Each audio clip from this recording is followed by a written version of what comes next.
I work for Z Smith Reynolds Foundation in Winston-Salem. So, Sharika, you want to go next? Okay. Sharika Floyd, I am the City of Winston-Salem's Housing Programs Manager. I assist with overseeing any of the federal funds that comes into the city. And my name is Jay Nelson Weaver. I'm the Vice President of Clinical and Community Services at Family Services. And we're a local nonprofit agency that provides services to victims of domestic violence, sexual assault, human trafficking, and elder abuse. And I manage most of our victim service lines, which include an emergency domestic violence shelter. And with this continuum of care, I serve as the vice chair.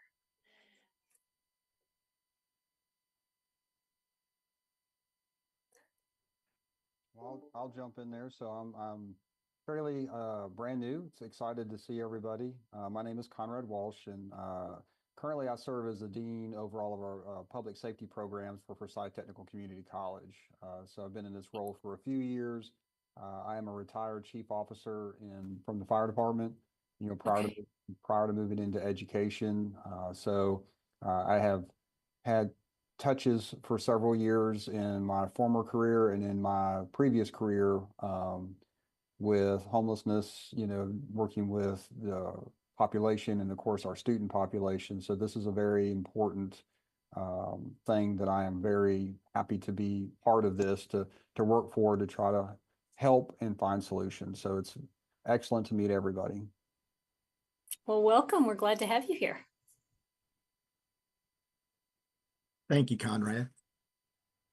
Jose, you're muted. There it is. Sorry about that. Good afternoon, everybody. My name is Jose Perez Jr. I work for Forsyth County Behavioral Health Services as the peer support specialist, where I work and engage with our community members that's unhoused, at risk of being housed, or that's in need of services. And I also serve as chairperson of the Winston-Salem Forsyth County Homeless Caucus, which we meet every second Monday of each month at 2 p.m. here at the Central Public Library, unless that Monday falls on a holiday or closing. That serves as a platform for unhoused individuals to address the concerns and needs of and the different barriers that, you know, prevent them from moving forward, but also serves as a platform for different agency providers to find out who is doing what else in the community, how we all can better serve our community members, because it takes a collaborative effort. Great. Thanks, Jose. Thank you. So is that everybody, or I can't even see who all was on here? Okay. I'm Renee Wisely, and I am a community member. I also volunteer and work for the Emergency Overflow Shelter. And in my professional world, I work at Second Harvest Food Bank as the resident engagement manager.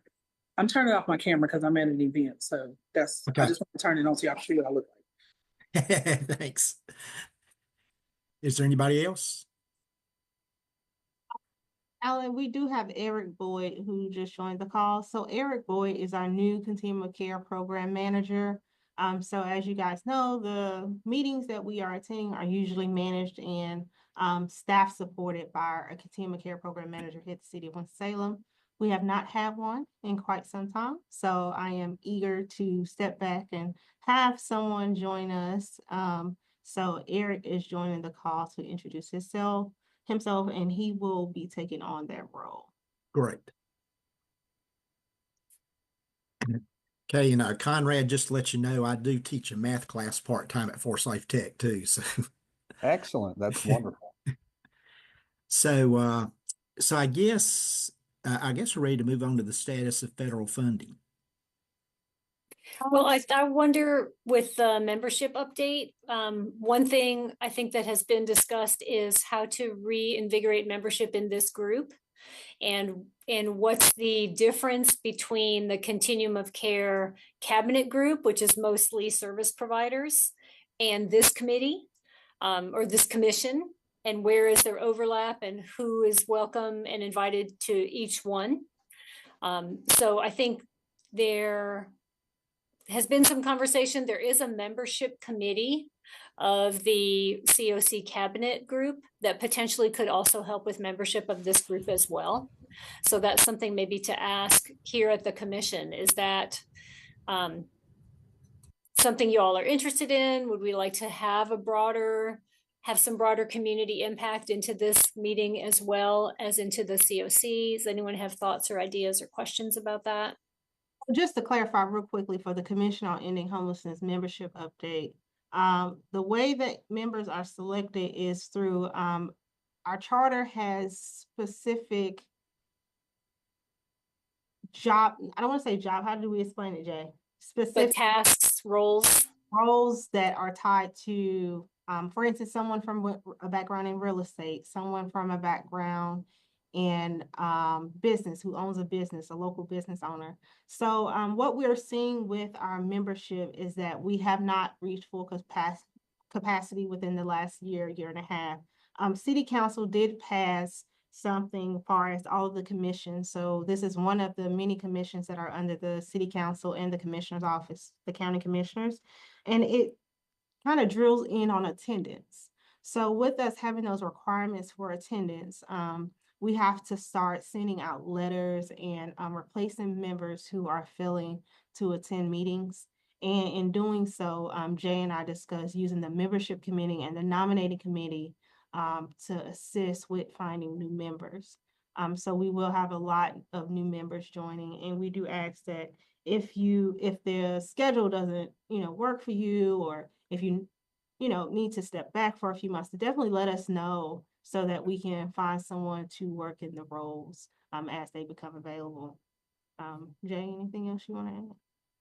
I appreciate that. I think one of the key differences, my understanding, one of the key differences of this commission as opposed to the Continuum of Care Cabinet, and please let me know if you think otherwise or you have history otherwise, but the Continuum of Care Cabinet group, that is mostly service providers. So that group is mostly, there's a lot of like nitty gritty conversation about how do we best adapt to shift and serve this part of our population, or what's a new regulation coming out that we all want to comply with, or what are some challenges we're seeing among clients we serve, community members we serve. Those are a lot of the conversations that group deals with. And this group often is a broader level, community-wide, what's going on with homelessness, what can we advocate for, from elected officials to potential laws to be passed or policy to be passed, what would be helpful community-wide to address homelessness. This group, this commission also votes on recommendations for federal funding. When federal funding comes to the city and there's a whole review process and a rating panel, that then comes to this group for a vote. So for example, when that comes before this group, we have a conflict of interest procedure. So because the agency I work for applies for funding, I don't ever vote on that. I have to recuse myself from that. So when that comes forward to this group of some community members, business leaders, whomever it may be, you're the ones who actually vote on how that money potentially would get distributed if the government continues to provide those funds. So that's a bit of the distinction between these two different groups, very much collaborate, but also there are some differences in roles. Like that Continuum of Care Cabinet, they don't approve funding decisions because it's mostly service providers, and it's a conflict to be voting on each other as you're applying for money. So does that make sense? Any questions about that, like the different roles of the different groups? No, that's my understanding too, exactly. Okay. Now, the other thing is we have been missing a chair for this commission for quite a while. Yes. Mr. Goodwin did pass away, and since his passing, we have not had a chair.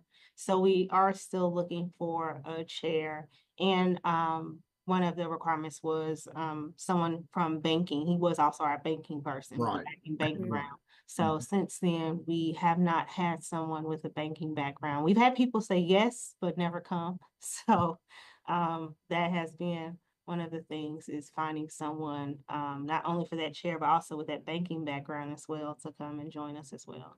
Okay, great. If you guys know of anyone, and Alan, we thank you for sure. stepping in. It's been almost a year. So for stepping in temporarily and chairing two different, because Alan is also our chair of the rating panel. So chairing more than one, we really appreciate. We really, really appreciate it. Thank you, Sharika. I appreciate that. But definitely we will start keep you guys updated on that nominating procedure. If any of you want to join the nominating team, definitely let me know, or the membership community, definitely let me know. Jay is a part of both as well as myself. So we can definitely add you into those groups and you can assist us with getting this up and running. So I would encourage specifically some of the community members who are on the call. I think Miss Renee and Mr. Jose, if I got that right. If you know other folks in town who might be a good fit, particularly as they might fill those specific roles that are needed on this commission. Sharika, can you or Eric, if it's going to be his job, welcome Eric, it's great to see you, pull out of the charter for the commission what those roles are. And maybe send that around, email that around to us as a group so we can be thinking of, like, I know a local pastor who's just said he's interested to participate, but I'm not sure, I don't remember off the top of my head, what are the roles that are designated slots to be filled. And then anyone else is welcome on top of that, but we have a number of designated slots to be filled. So I know there's a banker or someone with finance experience, a realtor or a developer kind of person, a number of different slots. And then above that is open to the public, of course. Yes, now we'll get that to everyone on this call. And also Jose is a commission member as well as Miss Renee. So I'll double check. I know what Jose's category is. I'll check what Miss Renee's is. Great, thank you. All right, so status of the federal funding. I think I can just share what I know and then anyone else can chime in. I know at Family Services, for example, the overwhelming majority of our budget across all our different programs is federal funds. We mostly provide services that the community doesn't pay for. We don't charge clients for most of the services we offer. And there's been a good bit of chaos in the last 2 months as to what's going to be cut, what's not. If things are cut, are they really cut? Are they coming back? So what we're really trying to do as an agency is to focus on careful and appropriate use of funds, as always, which we do, but also not reacting to every piece of news that comes out that may or may not be true or may not stand for long, but being ready to respond. So we're doing a lot of scenario planning with our own budgets. If we get cuts, what would we do? Would we have to scale down services? How would that work? So we're trying to be proactive. But at the same time, we don't know of cuts coming. So we're not assuming we're getting them. So we're trying to just be aware and be careful, to not operate out of fear, but to really continue to work closely with our partners, continue to advocate where we can with elected officials as appropriate,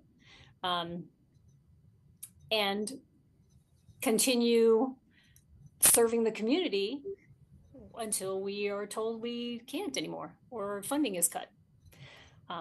At Family Services, we are really clear as a 501c3 nonprofit who can advocate and who can educate. So I train my staff on that very clearly. Like, we can educate till the cows come home, but I personally, my position, for example, is partially funded by federal government grants, so I can't advocate. Like, when we have an advocacy day and we go talk to elected officials, I can tell them about our services. I can say the money we get, here's how we use it. This is why this is so important in our community. I can't ever make an ask. I can't say, increase our budget, please. I can't say, vote for this legislation. Because in my world, that's crossing the line from education to advocacy. However, our board members can, community members can, like in the domestic violence programs around the state had an advocacy day in Raleigh last week, and we send 2 staff people and 1 of our DV survivor volunteers. So we go and the staff people do all the education, and then the survivor says, please give us money. We need to stay open. We need to serve more people. But that's what I know so far about federal funding. We haven't been told specific programs are being eliminated. Specific budgets we currently have are being reduced or eliminated. We haven't been told they're continuing, but we just don't know at this point. We really don't know. Any thoughts or questions, or anyone else hearing anything else that would be helpful to share? I think Jay probably just said everything what's going on across the board. Is right now it's just a waiting game. We're unclear of the next steps until we receive additional information from HUD. So that's kind of where we are. I mean, you guys probably seen in the newspaper from the city manager the statements that he's made as well. Right now, there's just a lot of uncertainty on what that looks like. Ms. Renee?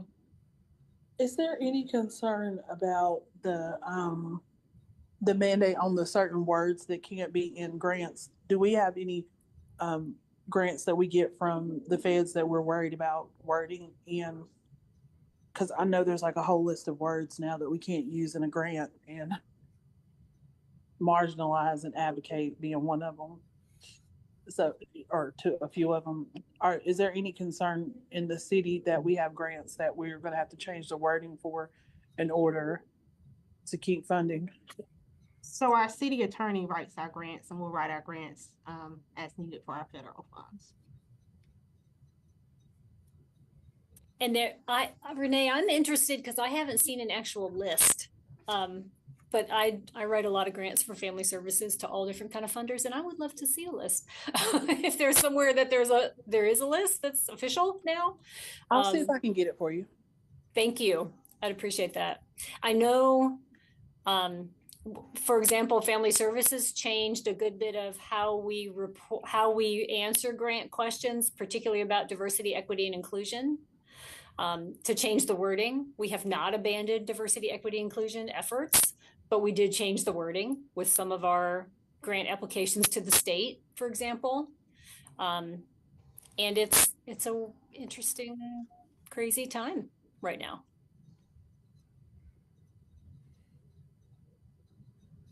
Like our Children's Advocacy Center is nationally accredited, and one of the 10 requirements has been DEI. And the National Accrediting Board voted to strip DEI out of the requirements, because I think they felt it made all the children's advocacy centers around the nation potentially at risk for funding. And that's where we serve child survivors of sexual assault. And we're the only ones in the community who does that. Like, we're not going to lose that program. Cannot. So it's a bizarre, very challenging time to think about how do we meet the requirements as always, and also continue serving the community with high integrity as we do every day. This kind of leads into the next information, a solution-focused community meeting. So the United Way is gearing up to do a meeting as a local funder. Also with city staff will be in attendance, and we are also reaching out to county staff to see if they also would join us. And this meeting will be solely around solution-focused conversations. So if the cut was happened, or if there was a decrease in funding, as a community, what can we do to continue serving those who are in need?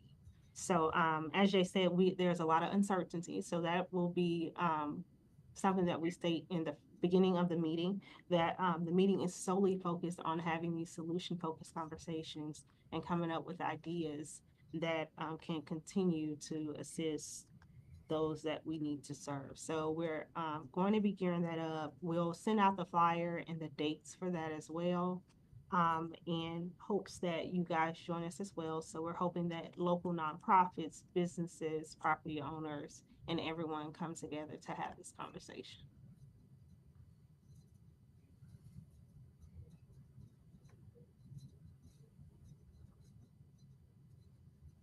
Our last thing is Project Homeless Connect. I hope you guys all saw Project Homeless Connect in September. It was all over the news. It was a huge hit. I think it was, what was it, over 500, 1,000, Jay? 500? It was pretty high. A lot of people came. It was a lot of people that came. So, A lot private of community members and clients came. we had an amazing turnout from our local nonprofits as well as businesses, Pepsi, restaurants came as well to serve food for free. Forsyth Seafood was a very exciting one for a lot of the community members to be able to get a plate as well. But we all joined together to meet those who were experiencing homelessness, especially those who are living in places not meant for habitation. So places like encampments, abandoned buildings. We met on Liberty Street and we had various resources available. For instance, Housing Authority had case managers there. So if someone had questions about where their case was or how do they get on the list, Family Services was there. All of where they talked about their services as well as childcare services that are available at their facilities. All of the shelters were there as well. So we had over 35 vendors that were in attendance or that in some part help fund or put this event on. The laundry trailer was a huge hit, so individuals were able to come and wash clothes, especially their sleeping bags and things like that. So we are doing this again in May. We are looking at May 13th. So we are asking that if anyone wants to join the planning team or be a part of this, to definitely reach out to myself or Eric and let us know, and we will connect you to the planning team to get this rolling. This year, this spring, we will have the VA as a part of this as well. They came to the event and was very excited about the turnout and wanted to partner again to do it again for spring. We hadn't done it in about, I think it was 7 or 8 years. So it was a huge success after it hadn't been here for a while. So we're looking to continue that success and continue to be able to connect with those that we usually don't get to connect with on a daily basis. Have you decided a location yet, or?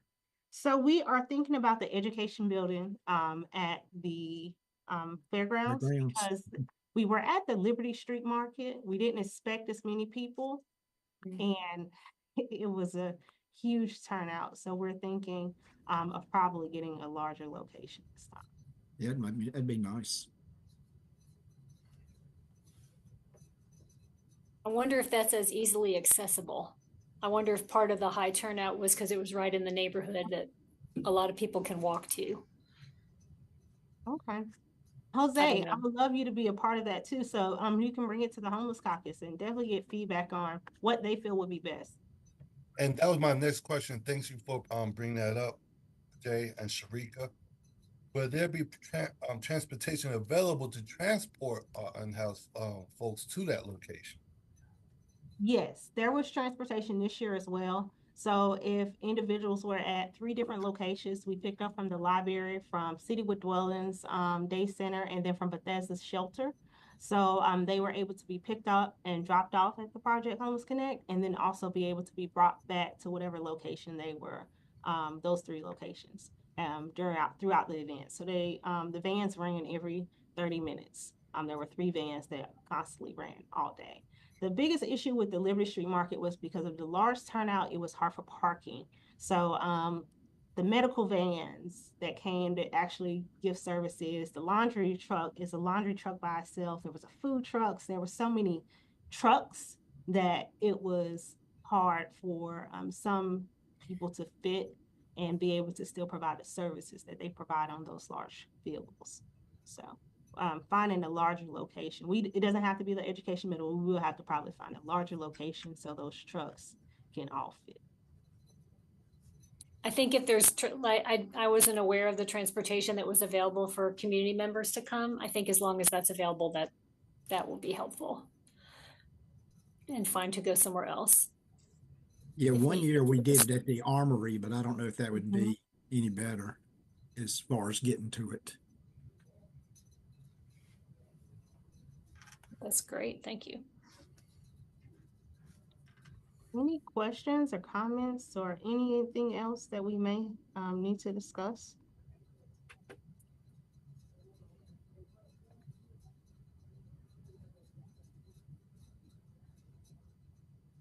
If not, I'll just give one update and I'll turn it back to Alan. Jay Nelson's team, they presented at City Council this past Monday. And it went really well with them receiving, oh, there it is, funding for the new family services shelter. So we told you guys about it last month. They did present this month, and everyone voted for it to pass to our next meeting in April. So I'm so excited for you guys, Shay. Yay! Start this journey. We're on our, and thank you all for being amazing supporters of survivors in our communities and for paying taxes, for city funding and federal funding to help with the services we provide. We have been the largest domestic violence services provider in this community for over 40 years and had the first large DV shelter in North Carolina. And we're in a building that parts of it are 100 years old and it's literally falling apart. So we need a new shelter. So we're designing a trauma-informed and victim services focused shelter and hope to have a new shelter opening in 2 or 3 years. So we have lots of different funding sources coming together from lots of different projects. So we're really excited that the city can be a piece of that. Right. Ooh. Jay, I would love to have you all come for a tour one day.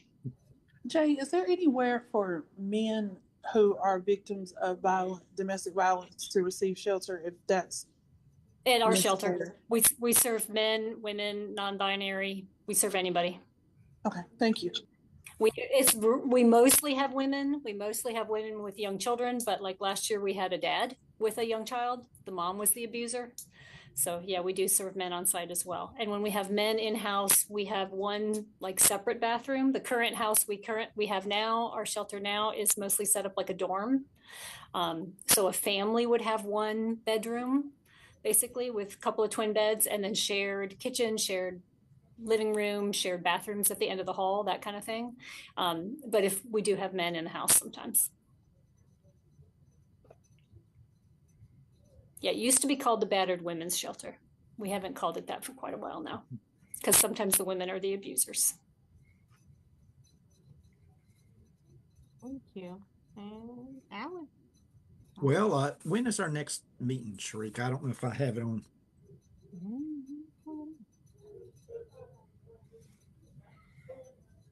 In our next meeting, we will be approving funding.